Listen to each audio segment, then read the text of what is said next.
c'est moi! Et vous avez fait le saut, hein? Ben oui, qu'est-ce que vous voulez? Un vrai sac à blagues. Bon, lâchons les blagues plates et allons-y pour la révision de fin d'année de géographie secondaire 1. Alors, toute l'année, je vous ai achalé avec l'importance de connaître les océans et les continents. Alors, allons-y. Tout d'abord, les océans. On a l'océan Pacifique ici, qui se prolonge aussi de l'autre côté. Ensuite, nous avons l'océan Atlantique, qui sépare l'Amérique de l'Europe et de l'Afrique. Donc, plaçons-les tout de suite, tant qu'à être là. Amérique. Oh, la cloche sonne! C'est le fun pendant une journée pédagogique. Les cloches sonnent quand même, comme vous pouvez voir. On pense à vous toujours. Alors, Amérique, Afrique, on va mettre Afrique comme ça, là. Comme ça, pour que ça soit plus clair. Amérique, comme ça. Europe, ici. Tant qu'à y être, continuons avec l'Asie. L'Océanie. Hein, l'Océanie, ce n'est pas juste l'Australie, vous avez un paquet d'îles et la Nouvelle-Zélande. L'Antarctique, ici, comme ça. L'Antarctique est un continent, parce que si la glace fondait, ça serait de l'eau. Donc, on a nos continents. Amérique, Europe, Afrique, Asie, Océanie. Bon, là, vous allez dire, il est tout croche, il avait commencé avec les océans. Revenons. Pacifique ici. Donc, Pacifique. Atlantique. Là, j'écris vite et pas nécessairement bien. Pacifique qui se poursuit de l'autre côté. Et l'océan Arctique. Voilà, comme ça. Alors, on a donc 6 continents. 1, 2, 3, 4, 5 et 6. Et on a 4 océans. Arctique 1, Pacifique 1, parce que c'est le même qui est de l'autre côté. Ça fait donc 2. Atlantique 3. Et on s'en allait oublier, c'est-à-dire oublier l'océan Indien ici. Faites attention, ça se peut à l'examen, on ne sait jamais ce qui peut arriver. Il y en a des gens qui disent que ici c'est l'océan Antarctique. Moi, personnellement, océan, oh boy, là, on efface ça, là. Océan Antarctique. Hein, comme trop d'affaires, là. Océan Antarctique. Il y en a qui disent que c'est l'océan Atlantique. Antarctique, mais bien compliqué aujourd'hui. Moi, personnellement, je dis que non, parce que c'est le prolongement de l'Atlantique, le prolongement de l'Indien, le prolongement du Pacifique, le prolongement du Pacifique. Mais il y a des sites Internet, vous irez voir, il y a des atlas, des volumes qui disent que l'océan Antarctique, fait que si jamais à l'examen il l'a, vous saurez qu'on a l'océan Antarctique si c'est des choix de réponse, exemple. Si ce n'est pas des choix de réponse, écrivez-les pas. Donc, hein, on ne veut pas passer la journée à faire ça. Rappelons-le rapidement. Pacifique, Pacifique, Indien, Arctique, Atlantique, ici, comme ça. Continent, Amérique. Là, c'est sûr qu'on a le nord, on a le centre, on a le sud. Là, mais c'est Amérique, on s'entend. Afrique, Europe, Asie, Océanie ici et Antarctique là. Et donc, comme je disais, 1, 2, 3, 4. Peut-être un 5e océan Antarctique. On verra. Amérique 1, Europe 2, Asie 3, Afrique 4, Océanie 5, Antarctique 6. Voilà, c'est fait. N'oubliez pas que la Terre est divisée avec le nord et le sud. Donc, ce qui sépare la ligne imaginaire, c'est l'équateur, important. Et on a aussi une ligne imaginaire qui sépare l'ouest de l'est, qu'on appelle le méridien de Greenwich, parce qu'il passe à Greenwich, une petite ville d'Angleterre. Ça va, c'est beaucoup, mais on fait ça rapidement. Comme on dit, c'est une révision, c'est pas un cours au complet. Toujours dans le module 1, module territoire, vous devez être capable aussi, si on s'en vient ici, bougez pas, comme ça. Rappelez-vous, on a toujours 4 éléments sur une carte, un titre, l'échelle, la légende, les symboles. Qu'est-ce qu'une légende? C'est des symboles qu'on met sur la carte et qu'après ça, on va expliquer dans la légende. Donc, symbole, légende, ça va ensemble. Qu'est-ce qu'une échelle? Ça explique les proportions. Donc, il ne faut pas que ça soit trop gros, pas que ça soit trop petit. Si on revient ici, exemple, bon, ben, l'Australie, c'est une proportion de l'Australie. C'est pas plus grand que le Canada, c'est pas plus grand que la Russie. Sinon, les proportions ne seront pas les mêmes, l'échelle ne sera pas la même. Ça va? Donc, ça, l'échelle.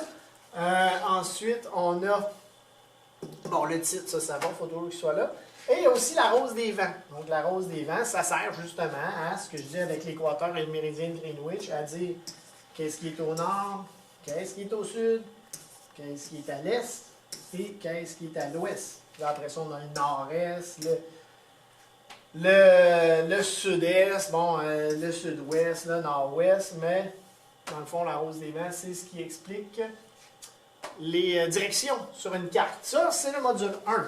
Continuons immédiatement vers le module 2 qui était territoire protégé. Donc, vous avez des petites questions. Souvent, c'est des choix de réponse dans les examens. Donc, qu'est-ce qu'un territoire protégé? Espace avec l'endroit des limites dans le but de conserver et de protéger sa faune, les animaux, et sa flore, les végétaux. Donc, ça, c'est important. Ensuite, ici, ça continue. Quelles sont les caractéristiques? Donc, c'est une organisation on a mis quelque chose en place pour protéger et maintenir l'équilibre. Ça se ressemble un petit peu. Et les gens visitent cet endroit. Et là, vous avez plein de questions sur, OK, les gens vont visiter, un trop grand nombre de touristes va nuire à la faune et à la flore.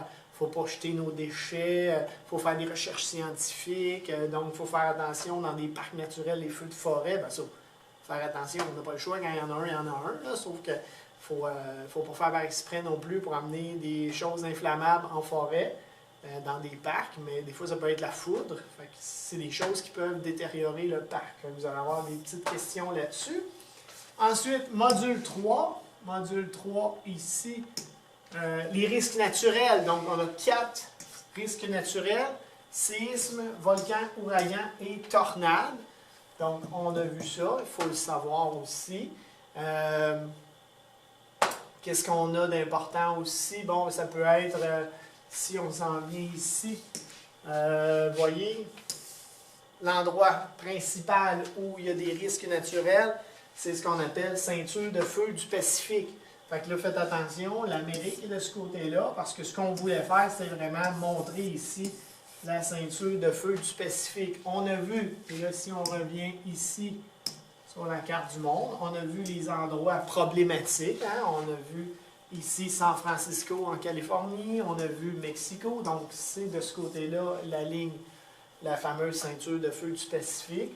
On a aussi ici qu'on a vu Tokyo au Japon, qui a souvent des tremblements de terre. On a vu aussi Manille aux Philippines, où il y a énormément d'inondations. Il y a aussi le volcan Pinatubo. Donc, il faut être capable de situer ça. Être capable de situer le Japon, les Philippines, San Francisco, Mexico. Alors, après ça, nous, ici, vous avez la dorsale médio-atlantique. Nous, ben, on n'est pas soumis. Il peut y avoir des tremblements de terre, mais qui vont être plus de l'écorce terrestre, ça va plus travailler, ça ne sera pas vraiment des plaques tectoniques, parce que vous avez ceinture de feu du Pacifique, plaque nord-américaine, plaque du Pacifique, et là ici vous avez la plaque eurasiatique. Alors nous, on n'est pas aux limites des plaques, mais au centre, donc ce n'est pas les mêmes types de tremblements de terre ou de séisme, synonyme, qu'il y a ici. Alors ça va, vous avez des petites questions là-dessus. Si je reviens ici comme ça va. On s'en va au module 4, le patrimoine. Allez, patrimoine. Donc, patrimoine, on a le patrimoine individuel, donc qui est propice à une personne ou à un groupe, une famille très tissée, serrée.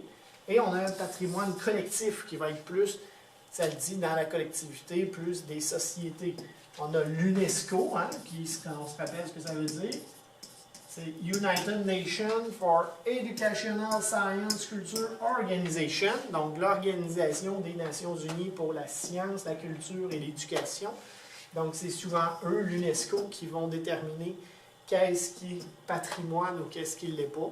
Fait que là, encore là, vous avez des images, et là, bon, ben, comment on fait pour protéger? Encore là, bon, on protège parce que ça a c'est exemplaire pour une collectivité, c'est quelque chose qui représente une société, qui représente une région. Exemple, le rocher percé en Gaspésie, bon, mais ça représente la Gaspésie, les chutes Niagara à Niagara Falls en Ontario, donc c'est très représentatif pour eux. Donc, pour eux, ça fait partie de leur patrimoine. À Rome, il y a le Colisée de Rome. Ensuite, à Paris, il y a la Tour Eiffel. Bon, c'est des choses comme ça qui représentent le patrimoine collectif. Si on continue ici, maintenant, on s'en va dans le module 5, hein, ça va vite, mais c'est toutes des petites questions qui ont rapport avec ça. Il y a beaucoup de pourquoi, il y a beaucoup de causes et de conséquences, il faut faire attention avec ça. Donc, module 5, la campagne et la ville peuvent-elles vivre ensemble, plus un module sur l'agriculture comme on avait vu. Donc, toujours nos 3 éléments de base, s'installer près de l'eau, dans un territoire plat et un climat chaud. Le truc que je dis toujours pour s'en rappeler, hein, même chose qu'en histoire, donc c'est comme si on avait un plat avec de l'eau et que l'eau était chaude. On enlève le E ici, donc ça fait plat, eau, chaud. Donc, climat chaud près de l'eau, terrain plat. Donc, ça, c'est des petites choses à savoir aussi. Ensuite, si on y va, on continue avec le tourisme. Tourisme, donc, toujours des définitions. Donc, qu'est-ce que le tourisme? Parce que dans chaque chapitre, là, vous avez toujours une question. Là, vous le savez, dans l'année, ça a été comme ça. C'est un peu comme ça aussi. Qu'on revienne au module 1, mettons, ici. Qu'est-ce qu'un territoire? Donc, c'est un endroit où on est allé, où on peut aller. Qu'est-ce qu'un parc protégé? Un territoire protégé, on a ça ici, je vous l'ai dit tantôt. Si on revient ici. Okay. Après ça, qu'est-ce qu'un territoire à risque? Qu'est-ce qu'un territoire patrimoine? Qu'est-ce qu'un territoire agricole? Et là, ben, qu'est-ce qu'un territoire touristique? On a ça ici, le tourisme. Donc, c'est des endroits. Là, on a toujours notre fameuse ligne ici, là, hein, qui va être... bon, on a nos 6 catégories de tourisme. Là. Je vais revenir à la ligne tantôt. 6 catégories de tourisme. Donc, balnéaire, blanc, vert, aventure culturelle et divertissement. Vous avez des exemples. Vous pourrez revenir, peser sur pause, les regarder. Comme ça, comme ça. Ensuite, qu'est-ce qu'on a? Bon, c'est ce que je vous disais, la ligne. Donc, les gens des pays au nord voyagent souvent vers le sud. Comme ça. Et même ici, on voyage souvent vers le sud. Alors, c'est les pays riches qui ont les moyens de voyager et souvent, on va voyager vers le sud dans des pays qui sont un petit peu plus pauvres. Là, j'ai descendu peut-être trop bas. Là. Ici, c'est plus le Maroc, ici, là. Ici, le Maroc, donc dans le sud de l'Espagne aussi. L'Espagne est en haut de la ligne, mais le Maroc est juste en dessous.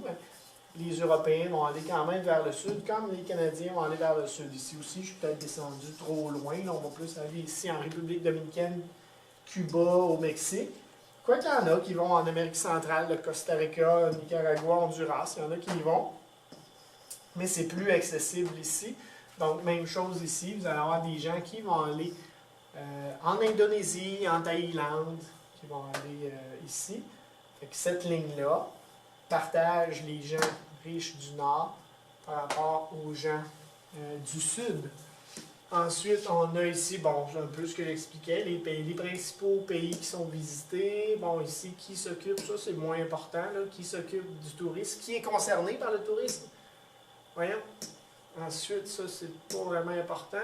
C'est pas là que je voulais aller. Je voulais vous dire, je ne sais plus il est où, mais je voulais vous dire comment les gens, qu'est-ce qui est néfaste pour le tourisme. Je sais pas, c'est pas là non plus, je ne l'ai pas, là, mais c'est pas grave, je vous le dis.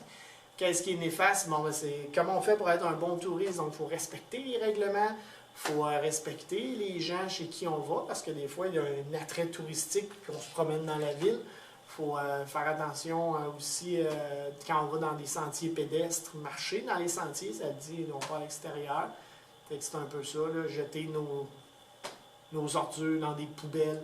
Donc, être un bon touriste, finalement, lorsqu'on voyage, lorsqu'on fait du tourisme.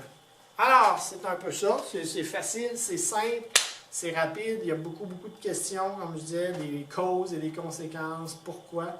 Alors, ça devrait bien aller. Bye bye!